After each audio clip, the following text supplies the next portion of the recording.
चलो कोई डाउट है तो पूछ लो क्विकली।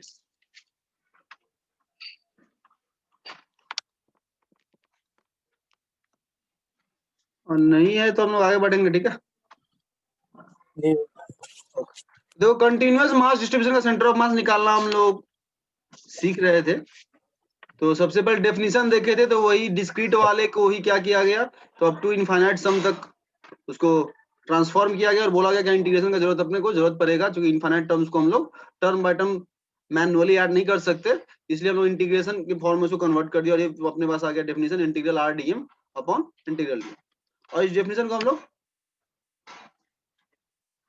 कंटिन्यूअस मास डिस्ट्रीब्यूशन के लिए यूज करना सीख रहे थे। ओके, ठीक है। सबसे पहले हम लोग इसमें देखे थे कि जो अपना कंटिन्यूअस मास डिस्ट्रीब्यूशन है वो तीन तरीके का हो सकता है, एक लाइन के लॉन्ग डिस्ट्रीब्यूशन, या फिर एक प्लेन के लॉन्ग डिस्ट्रीब्यूशन, या फिर 3D में स्पेस में डिस्ट्रीब्यूशन। तो उसी के बेसिस पे हम लोग क्या किए थे, यह जो अपना डीएम है या डीएम इंटीग्रेशन में, इस डीएम को निकालने के लिए हम लोग क्या किए, डेंसिटी मास डेंसिटी डिफाइन कर रखे हैं तीन तरह से, लीनियर मास डेंसिटी, और ये तुम्हारा सरफेस मास डेंसिटी और वॉल्यूम मास डेंसिटी, समझ रहे हो फुली, ठीक है। उसके बाद लिए हम लोग सबसे पहले one dimensional system, centre of mass of a uniform rod जिसका डेंसिटी यूनिफॉर्म है, और फिर सॉल्व किए थे तो देखे थे इसका सेंटर ऑफ मास जो है वो इसके मिड पॉइंट पे लाई करता है। और अगर डेंसिटी उसका वेरी कर रहा है किसी फंक्शन के अकॉर्डिंग, तो अपने को इंटीग्रेट करना पड़ेगा, और फिर जो आया आंसर वो आंसर होगा। कुछ एग्जांपल किए थे इस पे, और फिर उसके बाद अब टू डायमेंशनल सिस्टम पे हम लोग आए थे, थोड़ा सा इंट्रोड्यूस किए थे कि सेमी सर्कुलर रिंग और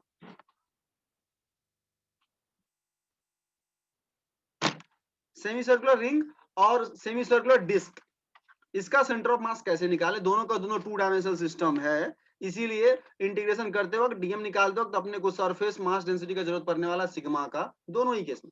तो होपफुली तुम लोग ये करके ग्रुप में शेयर किए थे, सही भी था, ठीक है, सही भी था। तो इसमें हम ज्यादा टाइम नहीं लेंगे, अगर किसी तरह का मन में कुछ डाउट आया तो पूछ लो इन दोनों के सेंटर ऑफ मास निकालने में। तुम लोग सॉल्व कर लिए हो तो कुछ अगर समझ में नहीं आया, नहीं फॉलो कर पाया तो ठीक है, और नहीं फॉलो कर पाया तुम लोग आगे मूव कर जाएंगे। पहले बोलो, देखो जस्ट लॉजिक हम थोड़ा सा अगर बोल दें,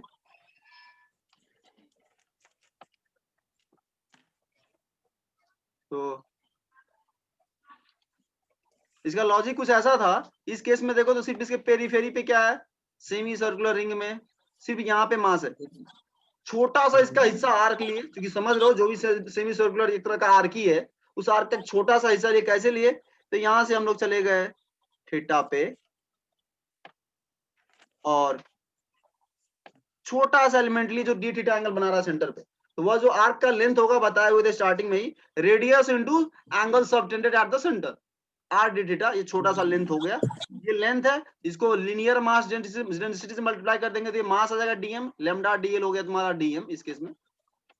जस्ट लो, देखो पहली चीज बता दी, यही चीज तुम एलिमेंट लेना सीख लिए, फिर किसी भी सिस्टम का हो निकाल लोगे, तो मेन चीज तुमको यही सीखना। और यहां से फिर हम लोग क्या करेंगे, उस इंटीग्रेशन में चले जाएंगे, अपने पास इंटीग्रेशन पिछले पेज में है, इंटीग्रेशन एक्स कोऑर्डिनेट निकालना है तो एक्स डीएम, बट तुम यहाँ देख सकते हो कि वाई एक्सिस के अबाउट ये सिमेट्रिकल है, इसलिए जो सेंटर ऑफ मास है वो वाई एक्सिस पे लाई करेगा, hence x coordinate of centre of mass 0 होगा, क्योंकि वाई एक्सिस जो भी पॉइंट होता है उसका सेंटर ऑफ वो कोऑर्डिनेट एक्स कोऑर्डिनेट 0 होता है। सॉल्व भी अगर तुम करोगे एक्स कोऑर्डिनेट निकालने के लिए तो वो 0 आएगा, इंटीग्रेशन भी करोगे तो 0 आएगा, बट करने का जरूरत नहीं, क्योंकि सिमेट्री वाला पॉइंट हम लिखवाए हुए थे। जस्ट अगर सॉल्व करना हो तो करना, इसलिए एक्स कोऑर्डिनेट नहीं निकालेंगे, सीधा हम वाई कोऑर्डिनेट निकालेंगे, और वाई कोऑर्डिनेट जब निकालेंगे तो यहाँ पे अपने पास आएगा Y coordinate is equal to, पहले first definition Y DM upon integral DM total mass हो गया, उसको सीधा नाम टोटल मास लिख रहे हैं। डीएम के लिए तो ये वाला चीज पुट कर दो, लेमडा इनटू डीएल, और डीएल तुम्हारे पास क्या हो गया, आर डी थीटा, छोटा सा length, lambda R D theta यहाँ पुट कर दो। वाई कोऑर्डिनेट चाहिए तो ऑब्वियसली ये होगा वाई कोऑर्डिनेट, और चूंकि ये रेडियस है तो बेसिक ट्रिगो से ये वाला लेंथ हो जाएगा आर साइन थीटा। पुट करो, इंटीग्रेट करो, लिमिट में थीटा का वैल्यू कहां से कहां तक लोगे ये तुम्हें समझ में आना चाहिए। तो अगर यहाँ से देखें तो जस्ट यहाँ पे थीटा इक्वल टू 0 है ये वाला, और ये पूरा पूरा ऐसे घूम रहा है, यहाँ पे अगर थीटा हो जाएगा 180, तो थीटा का 0 से 180 तक इन रेडियन अगर बात करें तो 0 से पाई तक, अगर यहाँ वेरी करा दो, या तुम्हें y coordinate of centre of mass of a semi circular ring देगा, और जो सॉल्व करने पे आता है 2r/π, 2r/π। मेन तुमको यही सीखना, एलिमेंट कैसे लेना है, मकसद इसी का, इसका यही है, पहले बोल देते। भैया बोलो। इसे यहाँ डायमीटर के अलोंग आप लिए एक्स एक्सिस और वहां पे लेंगे वाई एक्सिस और ऊपर लेंगे एक्स एक्सिस, तो रेंज वही रहेगा 0 से 5 तक ही। नहीं समझे, तुम्हारा क्वेश्चन ही हम नहीं समझे, तुम लेना कैसे चाह रहे हो, पहले ये बताओ। मतलब जो अभी डायमीटर के अलोंग एक्स एक्सिस है ना, और उसके हाँ परपेंडिकुलर वाई एक्सिस है, हाँ बिल्कुल बिल्कुल। अब डायमीटर के अलोंग वाई एक्सिस लेंगे, ओके ठीक है ठीक है ठीक है डायमीटर के अलोंग, ठीक है ठीक है। और परपेंडिकुलर में एक्स रहेगा। ओके ठीक, कोई फर्क नहीं पड़ेगा, एक्सिस का नाम जैसे देना वैसे, तो ये वाई ले लिया, तुम इसको एक्स बोल दिए, तो अब इस केस में हम मतलब बोलेंगे, रेंज वही रहेगा। देखो हाँ बिल्कुल वही रहेगा, सब इस चीज के पहले, अगर तुम इसको एक्स बोलते तो हम ये बोलेंगे अब मेरा centre of mass x axis के लॉन्ग लाई करेगा, तुम नाम चेंज कर दिए, इसीलिए मेरा सेंटर ऑफ मास का वाई कोऑर्डिनेट 0 होगा, वाई कोऑर्डिनेट अब यूज ही नहीं करेंगे। अब ये जो हम लिख रहे हैं, ये लेंथ हम मेरे लिए वाई कोऑर्डिनेट नहीं रहा, एक्स कोऑर्डिनेट होगा, तुम्हारे एक्सिस को जूम करे तो समझ पा रहे हो क्या? तुम नाम ही बदल दिया, सीधा सा समझो, तुम नाम ही बदल, बोलो नहीं हमको ये, तो ठीक है, तुम फिर बोलना x coordinate of centre of mass मेरा है 2r/π, फिर तुम्हारा समझ रहे हो क्या? जी भैया। तो नाम तुम चेंज करते, मतलब कुछ हुआ नहीं, तुम जस्ट नाम बोलना चाहो, नहीं हम इसको नाम चेंज करके कुछ नहीं होगा, तुम फिर ये बोलोगे मेरे सेंटर ऑफ मास का कोऑर्डिनेट आया वाई कोऑर्डिनेट, बोल तुम बोलोगे एक्स कोऑर्डिनेट आया 2r/π, वाई कोऑर्डिनेट आया 0। हाँ तो बस ये स्पेसमेंट करेगा, तुम ऐसे लिख दो, और कुछ नहीं होगा, फिर तुम यहाँ पे लिखोगे भैया हाँ बोलो। अगर थीटा अगर हम ले रहे क्लॉकवाइज, तो थीटा जो क्लॉक, सेकंड ओके तुम क्लॉकवाइज। क्लॉकवाइज एंटी क्लॉकवाइज जैसा कुछ सोच रहे हो क्या? ठीक है, वैसे जी कुछ भैया। होगा नहीं, पहले चीज समझो, क्लॉकवाइज एंटी क्लॉकवाइज सोचोगे, इन केस अगर सोच रहे हो तो तुमको यह भी ध्यान देना होगा, फिर यहाँ पे कहाँ गया ये डी थीटा, ये देख रहे हो क्या, डी थीटा, अगर तुम वो जो मैथ्स वाला लगा रहे हो क्लॉकवाइज नेगेटिव का सेंस, तो फिर यहाँ पे डी थीटा नहीं लिखना, माइनस डी थीटा लिखना, तो फर्क पड़ेगा नहीं, तुम्हारा लिमिट भी माइनस आ जाएगा, अंदर में फंक्शन भी माइनस आ जाएगा, वो बैलेंस हो जाएगा। समझ रहे हो हम क्या बोल रहे हैं? इनकेस अगर तुम क्लॉकवाइज नेगेटिव वाला सेंस लोगे तो भाई तुम्हारा क्लॉकवाइज नेगेटिव हो सकता है, बट ये लेंथ मेरा नेगेटिव कभी नहीं हो सकता। अगर तुम्हारा डी थीटा नेगेटिव हो गया तो बैलेंस करने तुमको एक्स्ट्रा माइनस लगाना पड़ेगा, जो कि और ज्यादा तुमको सोचना पड़ेगा, उसको करने की कोई जरूरत नहीं है, बट करोगे तमीज से करोगे, उससे भी आंसर सेम आएगा, ये हम बोलना चाह रहे हैं। और तुम माइनस का सेंस लेना चाहते हो क्लॉकवाइज एंटी क्लॉकवाइज का तो लो, बट फिर यहाँ लेंथ में भी एक माइनस का ध्यान अच्छे से, ठीक है ना? बाकी इस सब केस में तुमको बहुत ज्यादा क्लॉकवाइज एंटी क्लॉकवाइज सोचना नहीं पड़ता, बट सोचोगे तो सही से सोचना पड़ेगा। बाकी एक जगह तुम नहीं माइनस को इंक्लूड करोगे और दूसरी जगह इंक्लूड करोगे, तुम्हारा आंसर गलत आ सकता है, सिर्फ माइनस साइन का डिफरेंस आएगा और कुछ नहीं आएगा, ठीक है? तो चलो इसे में अच्छा बात है, सोचा करो, सही है, मन में आया तो पूछ ले, अच्छी बात है। अब चलो आ जाओ सेमी सर्कुलर डिस्क पे दाहिने तरफ, नहीं प्रूव करने वाले, जस्ट लॉजिक को समझो, सेम चीज रिपीट होने वाला है स्फीयर में भी, इसीलिए हम यहाँ पे टाइम ले रहे थोड़ा सा। अब देखो डिस्क, अपने पास डिस्क है, इस डिस्क को तुम्हें क्या करना है, इसके लिए निकालना सेंटर ऑफ मास। अगेन ये डिस्क इस एक्सिस के ऊपर सिमेट्रिकल, अब इस एक्सिस को तुम जो बोलना चाहो, बट हम लोग बाय कन्वेंशन को वाई मानते तो वाई मान लो, फर्क पड़ता नहीं। हम ये बोलेंगे जो भी सेंटर ऑफ मास है वो वाई एक्सिस पे लाई करेगा, जो इसके ऊपर सिमेट्रिकल है, और इसलिए उसका एक्स कोऑर्डिनेट 0 होगा। अब इस डिस्क के लिए सॉल्व कैसे करें, इसके अगले पेज हम चले जाते हैं सबसे अच्छा। अगेन इंटीग्रेशन हम नहीं कर रहे, पहले बोलते हैं इंटीग्रेशन नहीं सिखा रहे, एलिमेंट कैसे ले रहे हैं वो सिखा रहे हैं, पहले बोल देते हैं।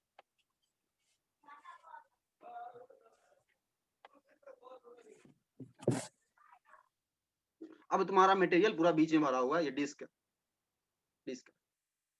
और तुम जान रहे हो अगर यह सेमी सर्कुलर रिंग होता तो इसका सेंटर ऑफ मास यहां से 2r/π डिस्टेंस पे लाई करता,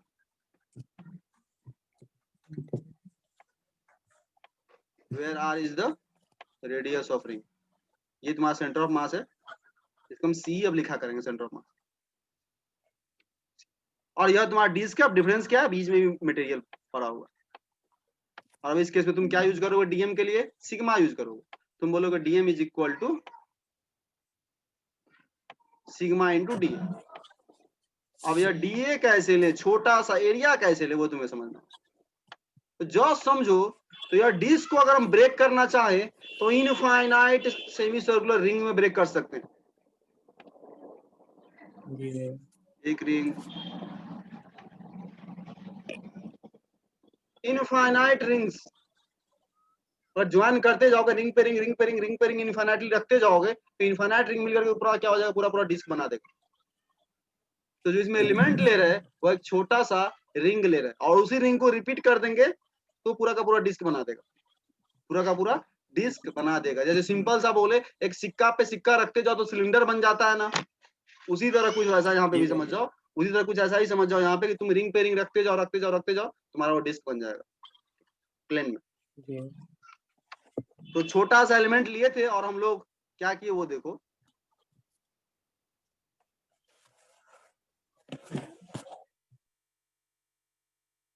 हम बोले इस सेंटर से r डिस्टेंस पे जाओ, r डिस्टेंस पे जाओ, छोटा सा dr थिकनेस का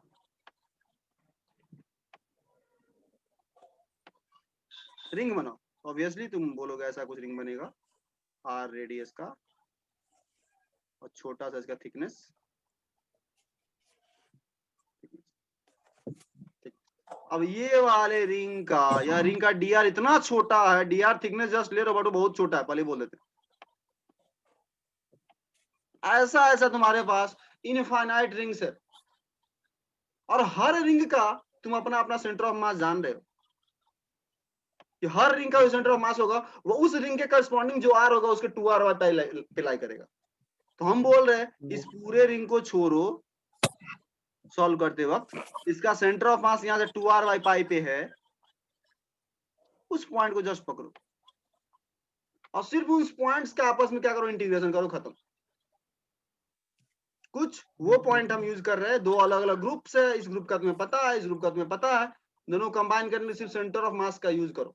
तो वही हम लोग किए, पहले इसका डीए निकालो, डीए आसान होगा क्योंकि इसका पेरीमीटर अगर देखो तो पाई इंटू आर होगा, 2 पाई आर का था, पेरीमीटर इंटू थिकनेस इसका एरिया हो जाएगा पाई आर डी आर। इस छोटे से एलिमेंट का हम एरिया का बात करें तो मेरे पास आएगा da is equal to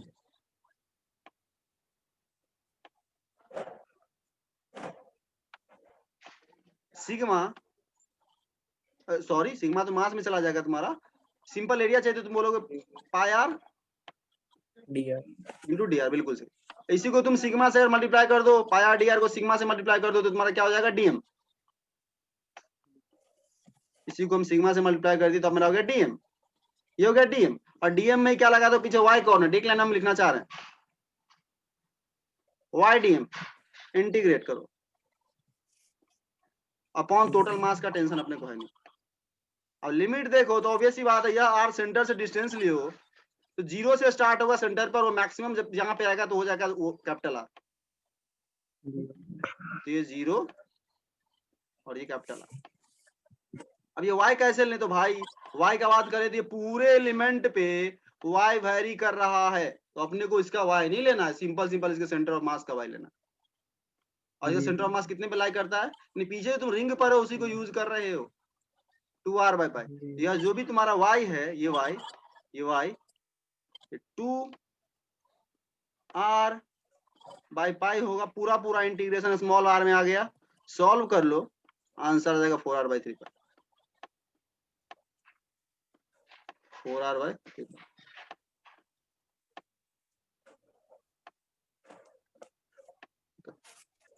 just in दोनों को कभी कंफ्यूजन हो जाए तो ऐसे ध्यान रख सकते हो, रिंग का 2r बाई पाई है, न्यूमरेटर में 2 है और डिनोमिनेटर में 1 है, न्यूमरेटर में भी 2 ऐड कर दो, डिनोमिनेटर में भी 2 ऐड कर दो, तुम्हारा ये आ जाएगा डिस्क का। इनके सर मिस कंफ्यूजन हो जाए थोड़ा सा, 2 2 4 1 2 3 ऐसे आता है।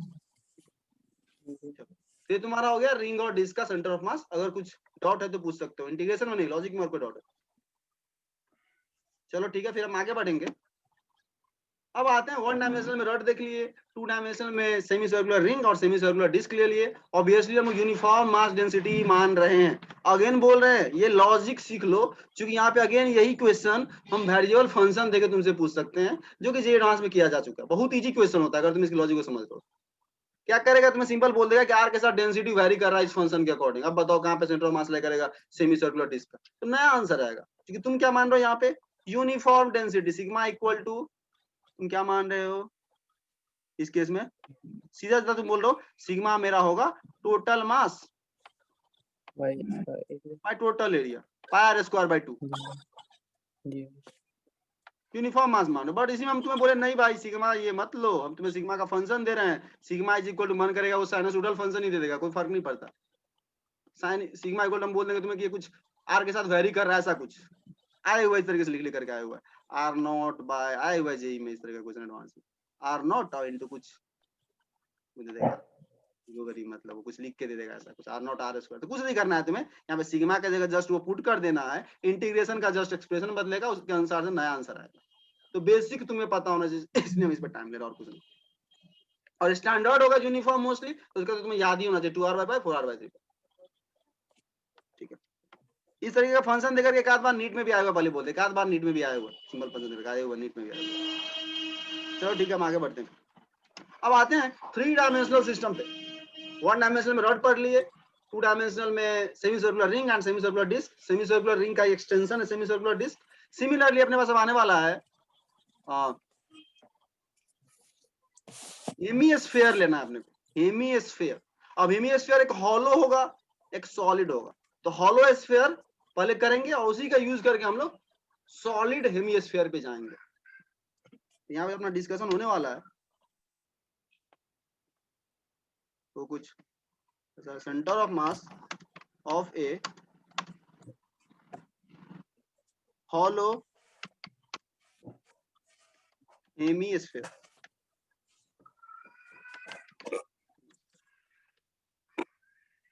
और इसी का एक्सटेंशन तुम्हारे पास हो जाएगा centre of mass of A solid hemisphere.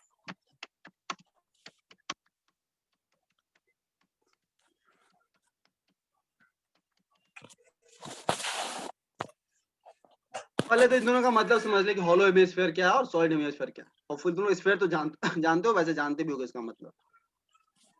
तो हम तुमसे बोले ये स्फीयर है, क्रिकेट का बॉल, इसको समझो क्रिकेट का बॉल है, ठीक है, क्रिकेट का। इस क्रिकेट का बॉल का हम यूनिफॉर्म मास डेंसिटी माने तो ऑब्वियसली इसका सेंटर ऑफ मास कहां पे लाई करेगा, एट इट्स ज्योमेट्रिकल सेंटर। इसी को 20 से कट कर दो,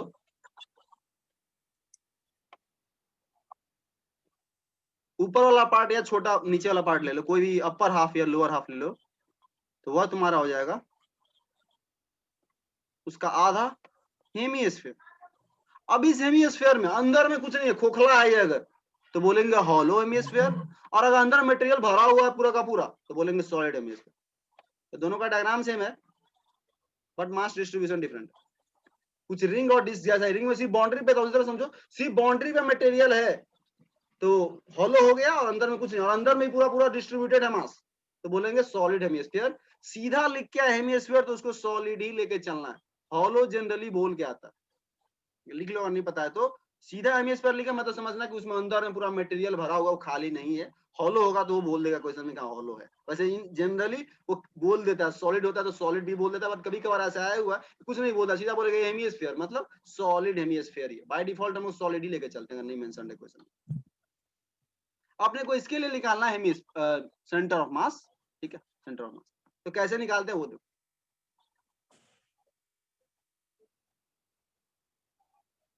पहले हॉलो हेमिस्फीयर का बात कर लेते हैं, ठीक है। तो देखो कुछ ऐसा यही ले रहे, इसमें अंदर मटेरियल खाली है,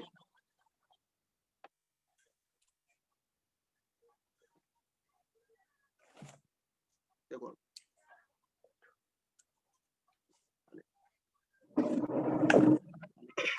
आर रेडियस के टोटल और मास टोटल मान लो एम होगा।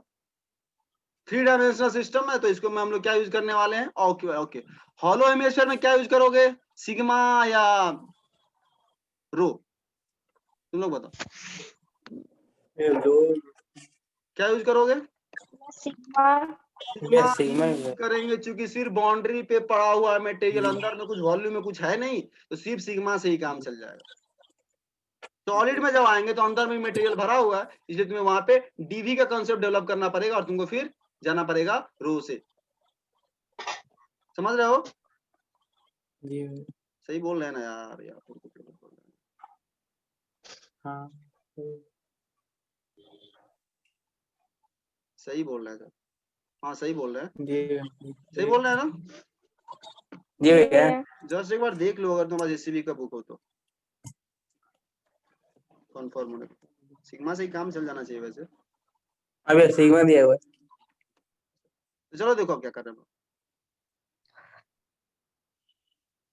सेम लॉजिक लेंगे यहाँ पे भी। सी बाउंड्री का मटेरियल है, इसलिए कोई टेंशन अपने को है नहीं। आर तो फिक्स ही है। थीटा पे गए, डी थीटा लिए। हम डी थीटा बड़ा बना रहे हैं, बट सच में बड़ा नहीं है, छोटा है। तो समझने के लिए बड़ा बना रहे हैं डी थीटा। अब यहाँ समझो एक और से क्या होगा। ये लेंथ ऑब्वियस सी बात है, क्या होगा तुम्हारा are D theta. D theta are D theta, sorry R D theta. कोई गल लॉजिक, बट यहाँ हुआ क्या समझना, तुम कर क्या रहे हो? देखो बाउंड्री पूरा का पूरा ऐसे पड़ा हुआ है, एक जगह जा रहे हो और ये वाला सर्कल जो थिकनेस जो तुम्हारा आर डी थीटा आया वो लोगे। सर्कल का पेरीमीटर ये वाला इंटू ये छोटा सा थिकनेस आर डी थीटा। यहाँ पे तुम्हारा आर डी थीटा जो है ना थिकनेस का काम कर रहा है, और पेरीमीटर कौन सा लोगे? जिस जगह पे गए हो, मान लो यहाँ पे गए हो, यहाँ पे जो सर्कल बन रहा है और इसको विजुअलाइज करो अच्छे से। मेन चीज वो जो ये जो देखो, इस सर्कल का रेडियस अब आर नहीं रहेगा, ये लेंथ होगा। तुम थोड़ा सा अच्छे से बना नहीं पा रहे।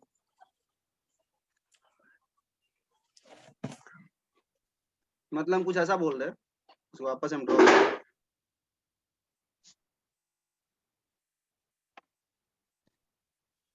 हम ये बोल रहे हैं यहां से जाओ थीटा पे, छोटा सा थिकनेस लो जिसको तुम आर डी थीटा बोल रहे हो, और तुम ये रेडियस लो जो कि तुम जहां पे हो वो रेडियस लोगे। ये रेडियस, ये अगर आर है और ये अगर थीटा है, ये भी थीटा अल्टरनेट से डायरेक्टली तुम आर का ये कंपोनेंट कर दो, आर कॉस थीटा है। तो तुम्हें आर कॉस थीटा वाला रेडियस लेना चाहिए जिस एलिमेंट को। क्योंकि हो क्या रहा है समझो, कुछ ऐसा समझो, मेरे पास तो है नहीं। देखो कुछ गौर से, नीचे में क्या है, बेस चौड़ा है। देखो बेस चौड़ा है, ऊपर जैसे जा रहा हो बेस छोटा हो रहा है, और छोटा हो रहा है, यहाँ पे और छोटा हो रहा है, यहाँ पे और छोटा हो रहा है। वेरिएबल है, तो जहां पे हो वहां का लो। तो हम इस थीटा का लोकेशन पे आर कॉस थीटा होगा, तो इसका पेरीमीटर हो जाएगा 2 पाई आर कॉस थीटा।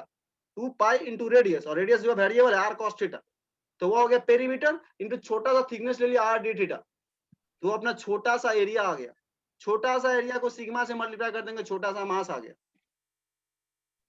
ठीक है, तो छोटा सा मास यहाँ लिख रहे हैं हम, पहले छोटा सा एरिया लिख रहे हैं, D A is equal to उस जगह के सर्कल का भी 2 पाई इंटू रेडियस, और रेडियस इसका R cos theta, R cos theta into ये हो गया तुम्हारा perimeter into thickness R D theta. Area हो गया ये एरिया। इसी एरिया को हम एरिया घेर रहे हैं, इसी एरिया को तुम क्या कर दो, सिग्मा से मल्टीप्लाई कर दो। ये हो गया तुम्हारा, क्या हो गया बोलो? मास। इसको डीएम कर दो, डीएम।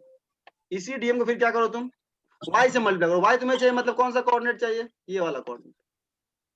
तो भाई ये आर है, ये हॉरिजॉन्टल कंपोनेंट आर कॉस होगा, वर्टिकल वाला क्या होगा आर साइन।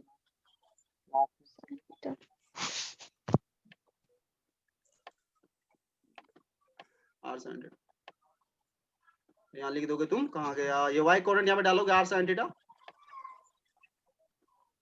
एक ही बार हम पूरा पूरा लिख दे रहे हैं तो फुली तुम समझ पा रहे होगे, बट स्टेप बाय स्टेप देखना।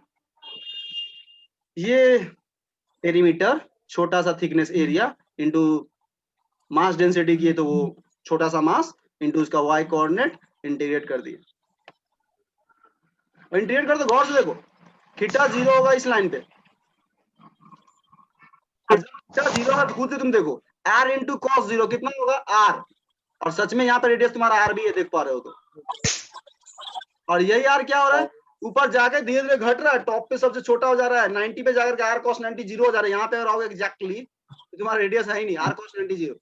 बॉटम पे सबसे ज्यादा बेस चौड़ा है तुम्हारा हेमिस्फीयर का, जैसे जैसे ऊपर जा रहे हो वैसे वैसे इस टोपी का क्या हो रहा है, रेडियस घटते जा घटते जा रहा है, घटते घटते जाके टॉप पे जीरो हो रहा है। r cos थीटा का भी देखो वेरिएशन कुछ वैसा ही है, cos थीटा में थीटा जीरो है तो बॉटम पे r मैक्सिमम है, और जैसे जैसे थीटा बढ़ता है cos जानते हो तुम घटता है, अगर ऐसे भी देखो तो r cos थीटा घटते जा रहा है। थीटा तुम्हारा कहां से कहां तक जाएगा ये पहले देखो, जीरो से लेकर कहां तक जाएगा ये बताओ, यहाँ बताओ तुम।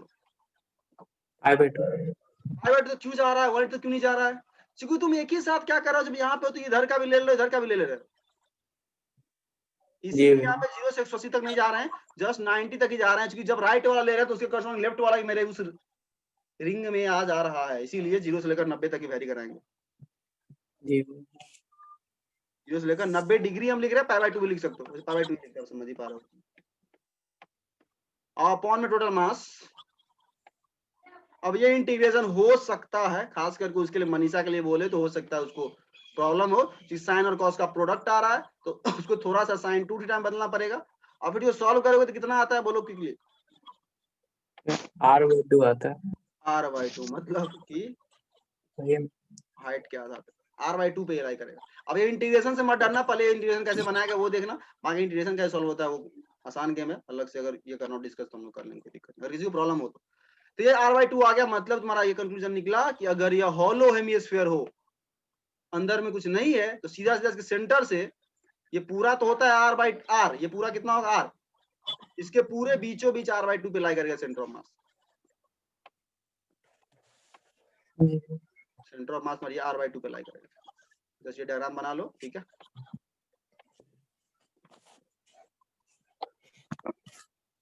ये तुम्हारा हो गया हॉलो हेमिस्फीयर का लॉजिक, कैसे निकालते हैं। अब सॉलिड में जब आएंगे तो हॉलो वाले की हेल्प से ही करेंगे, जैसे रिंग की हेल्प से डिस्क का निकाले थे वैसे सॉलिड वाले केस में हॉलो हेमिस्फीयर की हेल्प से निकालेंगे, यानी इसका रिजल्ट जो है अपना r/2 इसको यूज करने वाले centre of mass of A solid hemisphere में। इसका शायद इंटीग्रेशन और कॉम्प्लेक्स हो जाता है, शायद सॉलिड वाले का इंटीग्रेशन और एक्सप्रेशन थोड़ा कॉम्प्लेक्स होता है वो, ठीक है। लिखना है तो क्विकली लिखो और लिख लियो तो बोल दो।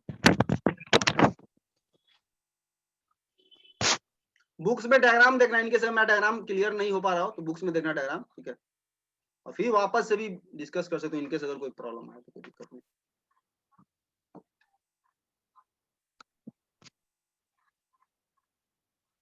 लिख लिए भैया? सर ये लिख लिए, क्या बोलते हैं, सिद्धांत लिख लिए तुम? जी भैया। ओके चलो आगे आ जाओ, नेक्स्ट आते हैं हम लोग सॉलिड हेमिस्फीयर पे। Centre of mass of A solid sphere,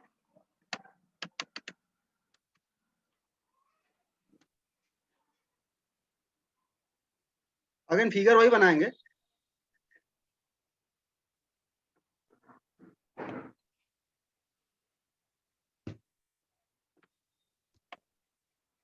अब क्या है देखो, अब क्या है वो देखो, अंदर में मटेरियल तुम्हारा भरा हुआ, तब कुछ तुम इसको ऐसा समझो, किसी एक जगह पे सोचो, अंदर में उसके अंदर में, अब सिर्फ बाहर था पेरीफेरी पे था मटेरियल, अब क्या अंदर में भी है, तो किसी अंदर में किसी आर डिस्टेंस पे जाओ, वहां का हेमिस्फीयर लो, वही हेमिस्फीयर बार बार रिपीट करते जाओ तो अंदर का मटेरियल पूरा पूरा नहीं भर जाएगा क्या, समझ पा रहे हो क्या बोल रहे हैं हम? जी भैया। अंदर पूरा भरा हुआ है, तुम सबसे नीचे से स्टार्ट करो, तुम बोलोगे कि हाँ भाई हम यहाँ कर लेंगे छोटा सा, इस मान लो सेंटर है, ये सेंटर, हम बोले आर रेडियस का आ जाओ, ये पूरा पूरा कैपिटल आर है, अंदर में मटेरियल भरा हुआ था, हम बोलेंगे भाई आर पे जाओ, पहले किसी डीआर वाले का हेमिस्फीयर ले लो,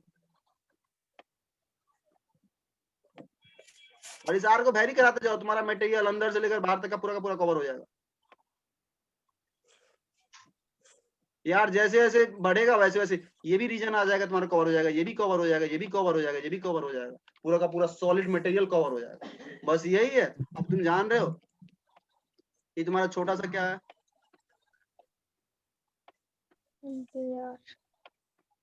ये एलिमेंट कैसा है ये बताओ पहले, क्योंकि फिगर में सब एक ही जैसा लग रहा है, रिंगी जैसा बना रहे हैं हम लोग सबको, तुम्हें मन में ये चलना चाहिए, मेन चीज ये होता है क्या है सच में, ये सच में क्या है बताओ। एक ये हेमिस्फीयर है, इसका थिकनेस dr है। जी जी तो यहाँ पे जो तुम एलिमेंट लिए हो यह एक हेमिस्फेरिकल रिंग है। पिछले केस में जो तुम एलिमेंट लिए थे वह एक सर्कुलर रिंग था, सर्कल था, सर्कल था जिसका थिकनेस था r d थीटा ऐसा कुछ। और यहाँ पे एक हेमिस्फीयर है जिसका थिकनेस dr है। डिफरेंस समझ में आना चाहिए, डायग्राम में सेम लगता है। तो यहाँ पे तुम चूंकि ये हेमिस्फीयर है तो हेमिस्फीयर का एरिया होता है 4 पाई r स्क्वायर, पर चूंकि ये इसका आधा है, सॉरी स्फीयर का होता है 4 पाई r स्क्वायर, चूंकि इसका आधा है तो इसका एरिया होगा 2 पाई r स्क्वायर। तो ये छोटा सा एरिया इंटू छोटा सा थिकनेस, एरिया इंटू थिकनेस हो गया dv, एरिया इंटू यहाँ पे एरिया इंटू थिकनेस है, वहां पे लेंथ इंटू थिकनेस था, पेरीमीटर इंटू थिकनेस dv। इस dv को फिर तुम मल्टीप्लाई कर दो रो से, ये छोटा सा मास dm, यहाँ रो हो जाएगा, रो मतलब ये चीज तुम्हारा सच में क्या हो गया dm, ये पूरा चीज हो गया तुम्हारा dm,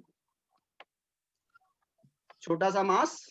इन छोटा से मास को तुम क्या करो पूरे पूरे y कोऑर्डिनेट से मल्टीप्लाई, सॉरी y कोऑर्डिनेट चाहिए तुमको, y कोऑर्डिनेट मतलब क्या लोगे भाई, पूरे एलिमेंट का y कोऑर्डिनेट अलग है, तो इसका नहीं लो, इसके सेंटर ऑफ मास का लो। तुम जानते हो इसका सेंटर ऑफ मास कितने पे लाई करता है, r/2 पे। सीधा सीधा इसको कर दो मल्टीप्लाई r/2, हो गया इंटीग्रल तुम्हारा बन गया। यहाँ पे लगा दो इंटीग्रेशन, r कहां से कहां तक वैरी करेगा, 0 से कैपिटल R तक, अपॉन में टोटल मास, खत्म।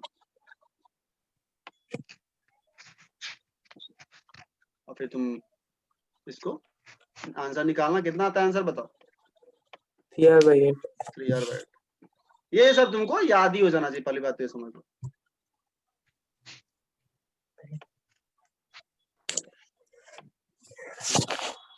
अब देखो क्या होगा, देखो ये क्वेश्चन जो आया हुआ है यूं बताते, ये रो देख रहे हो क्या, ये तुम कांस्टेंट जैसा ट्रीट कर रहे हो, बट वो क्वेश्चन दे देगा कि जो मास डेंसिटी है वो रो ऐसे वैरी करता है, rho equal to something something करके फंक्शन दे देगा, तो यहाँ पे तुम फंक्शन को लाके पुट कर दो और कुछ नहीं होगा। यहाँ पे सॉल्व कर रहे हो तो रो को तुम कांस्टेंट मान के इंटीग्रेशन से डायरेक्ट बाहर खींच ले रहे हो, आसान हो जा रहा है। और रो का कुछ फंक्शन देगा तो इस रो को पुट करो और फिर इंटीग्रेट करो अच्छे से, आया हुआ है क्वेश्चन। और रो का फंक्शन भी generally r square r cube ऐसे करके ही दिए हुआ है, ऐसे करके दिए। लॉजिक यही रहता है, पहले बोलते बेसिक से सारे का डेरिवेशन एक बार देख लेना, ठीक है, सही रहेगा, क्योंकि इस पे कभी क्वेश्चन आ जाता है डायरेक्ट। अरे याद तो तुम्हें फाइनल होना ही चाहिए, क्योंकि ये चीज तुम बहुत जगह यूज करने वाले रिजल्ट ऑफ डायरेक्ट, तो वहां पे तुम हर जगह डिराइव नहीं करोगे, डिराइव तुम वहीं पे करना जहाँ पे तुम फंक्शन वो नया देके पूछे, फिर तुम बेसिक से और डेरिवेशन करना, मतलब डेरिवेशन करने भी तुमको आना चाहिए वैसे क्वेश्चन को सॉल्व। चलो ठीक है, फिर तुम्हारा सॉलिड हेमिस्फीयर का भी हो गया। तो मेनली इतना ही सिस्टम है तुम्हारा, पहले बोलते हैं 1 डायमेंशनल में रॉड, 2 डायमेंशनल में सेमी सर्कुलर रिंग हो गया तुम्हारा, और ये डिस्क हो गया, और सिमिलरली ये हेमिस्फीयर हो गया वाला और एक सॉलिड वाला। तो 6 कितना करना, 5 केस हो गया सर, रिंग, डिस्क, और फिर इधर तुम्हारा क्या हो गया, हॉल सेमीस्फीयर, हेमिस्फीयर और सॉलिड, और सबसे पहले रॉड किए। इसके अलावा भी कुछ कुछ है, ठीक है, कुछ कुछ जो हम जस्ट अभी बोलेंगे और तुम लोग को इसका डेरिवेशन खुद से करना है, बट मेनली हम लोग यही सब कंसीडर करते हैं, पहले बोलते हैं मेनली यही कंसीडर करते हैं। इसके अलावा क्या वो देखो जस्ट नोट करना तो कर लो, वैसे कुछ है नहीं तो नोट करने को खास। अब क्या वो देखो, अब एक है तुम्हारे पास जैसे एक ट्रायंगुलर प्लेट ले, मान लो कोई तुम्हारा एक ट्रायंगुलर प्लेट है,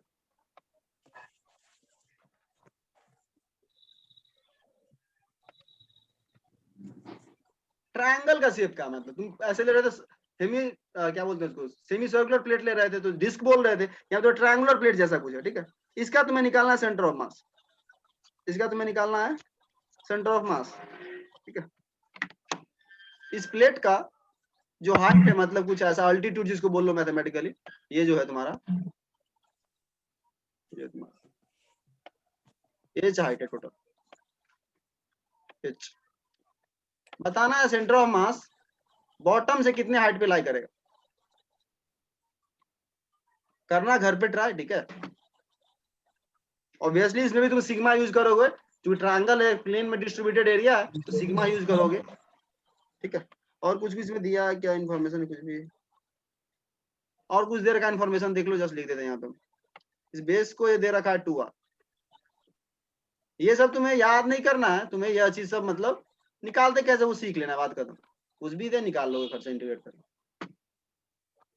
क्वेश्चन के तौर पे इसको लो एक तरह से।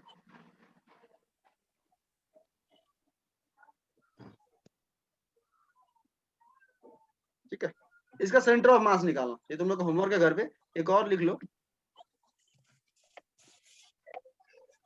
थोड़ा सा हिंट्स दे दें। देखो किसी एक जगह से जाना, एक्स डिस्टेंस पे जाना या वाई डिस्टेंस, जो बोलना हो बोल लो, इसको एक्स बोल लो या वाई बोल लो, तुम्हारे पे डिपेंड करता है।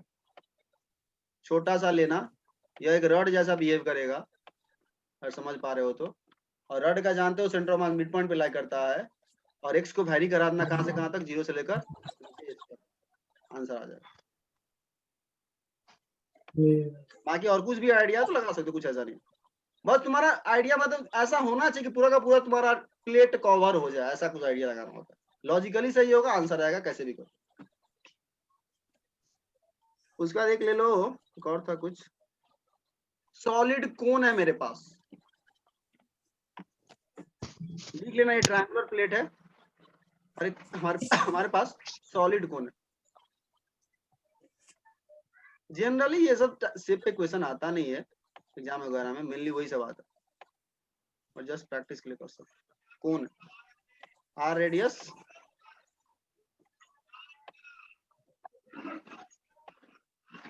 आर रेडियस, और ये तुम्हारा हाइट एच, कोन का सॉलिड है, ध्यान रखना। तो ऑब्वियस ही बात है, तुम देख सकते हो about the axis of the cone, ये जो बीच का एक्सिस ड्रॉ किए हैं साइड का, इसके अबाउट ये कोन क्या है, सिमेट्रिकल। तो सिमेट्रिकल है तो इसका सेंटर ऑफ मास कहीं ना कहीं इसी लाइन पे लाया करेगा, ये तुम्हें कंक्लूजन पहले ही निकाल लेना चाहिए। कितने हाइट पे लाई करेगा, बॉटम से बताओ, कितने ऊपर, कितने हाइट पे, एच के टर्म से बताने का, इतने पे जाकर के लाई करेगा सेंटर ऑफ मास, वो निकाल। दूसरी बात, इस क्वेश्चन में ये आइसोसेलेस ट्रायंगल है, पहले ही समझ लो, क्योंकि ये भी आ रहा है और ये भी आ रहा है, और यह परपेंडिकुलर बाइसेक्ट कर रहा है, तो ऑब्वियस ही बात है यह ट्रायंगल कांग्रुएंट होगा, वहां तुम बोल सकते हो सीपीसीटी से ये दोनों इक्वल हो। यह तुमसे आइसोसेलेस ट्रायंगुलर प्लेट का पूछा गया, जनरल किसी ट्रायंगल के प्लेट का नहीं पूछा गया, पहले समझ लो। ये आइसोसेलेस ट्रायंगुलर प्लेट है, ये वाला लेंथ और ये वाला लेंथ इक्वल है, तभी ये बीच वाले एक्सिस के अबाउट सिमेट्रिकल हो पाएगा, आइसोसेलेस होगा तभी, और तभी तुम सेंटर ऑफ मास का सिर्फ ये कोऑर्डिनेट बता दोगे तो काम चल जाएगा, नहीं तो फिर एक्स कोऑर्डिनेट भी आएगा, वाई कोऑर्डिनेट भी आएगा, और कोई जनरल ट्रायंगल होगा। ये जस्ट ध्यान रखना कि आइसोसेलेस ट्रायंगुलर प्लेट है, जस्ट प्रैक्टिस के लिए, ठीक है। ये तो घर पे करना, ठीक है, घर पे करना, और बाकी तुम्हारा ये सेंटर ऑफ मास निकालने वाला कंसेप्ट हो जाता है खत्म यहाँ पे, ठीक है, खत्म। टाइम है अपने पास क्या, ओके टाइम है। अब एक क्वेश्चन करते हैं हम लोग, सेंटर ऑफ मास निकालने वाले पे, वह कैसे होगा वो देखना। तुम्हें अब डायग्राम में 2-3 फिगर कंबाइन कर करके पूछेगा सेंटर ऑफ मास निकालने के लिए, तो इसको तुम बोल सकते हो centre of mass of the combination. बहुत सारा स्ट्रक्चर है तुम्हारे पास, सेंटर ऑफ मास तुम्हें पता करना है। जैसे मान लो सिंपल एग्जांपल हम लेते हैं, 2-3 स्ट्रक्चर मिला दिया, जैसे मान लो ये भी मेरे पास एक डायग्राम है, सिंपल सा लेते हैं, मान लो ऐसे देखो, एक हमारे पास ये सर्कुलर डिस्क है और ये दूसरा सर्कुलर डिस्क है, दोनों एक दूसरे को टच कर रहा है, ठीक है। सर्कुलर डिस्क है, इसका सिग्मा दिए हुआ है तुम्हें, सिग्मा, इसका दिए हुआ मान लो कुछ और 2 सिग्मा, इसका डेंसिटी डबल है। सर्कुलर डिस्क का लिख लेना, नहीं तो ये स्फीयर भी हो सकता है 3D में, क्वेश्चन में लिखा है सर्कुलर डिस्क है दोनों का दोनों। और तुमसे बोला गया ये मान लो इसका सेंटर ए, इसका सेंटर बी, दोनों का रेडियस सेम है आर, और इसका भी रेडियस आर, बट इसका डेंसिटी डबल है। तुमसे बोला गया इस पूरे सिस्टम का सेंटर ऑफ मास कहां पे लाई करेगा, तो कैसे सॉल्व करेंगे। तो देखो तुम सिर्फ इतने का जानते हो आंसर, कहां पे लाई करेगा सेंटर ऑफ मास, इसके सेंटर पे, पूरा पूरा सर्कल है, सर्कुलर डिस्क, इसका कहां पे लाई करेगा, डी पे। तो तुम्हें इस क्वेश्चन को रिड्यूस कर लेना है सीधा सीधा। पहले डिस्को एक पॉइंट मास मान लेना ए पे, दूसरे डिस्क को पॉइंट मास मानना है बी पे, दोनों के बीच डिस्टेंस कितना होगा 2r, और ए का मास कितना होगा, इसका सिग्मा, यहाँ पे जो मास होगा एम ए जिसको बोल दें, वह होगा सिग्मा इंटू इसका area, sigma into first plate का एरिया होगा sigma into pi are square, ये हो गया इसका मास, और इसका मास जाएगा sigma into pi, sorry 2 sigma into इसका डबल है डेंसिटी, 2 सिग्मा इंटू एरिया इसका सेम है पाई आर स्क्वायर। अब तुम सिंपल इसको 2 पॉइंट मास सिस्टम जैसा ट्रीट करो, एम ए इंटू इसका X coordinate, M B into इसका X coordinate divide by total mass हो जाएगा M A plus M B. Solve करो, कहीं बीच में तुम्हें पता चलेगा सेंटर ऑफ मास लाई कर रहा है किसी पर्टिकुलर डिस्टेंस। क्विकली सॉल्व करो, लिंक भेजेंगे वापस से, आंसर बताना इसका।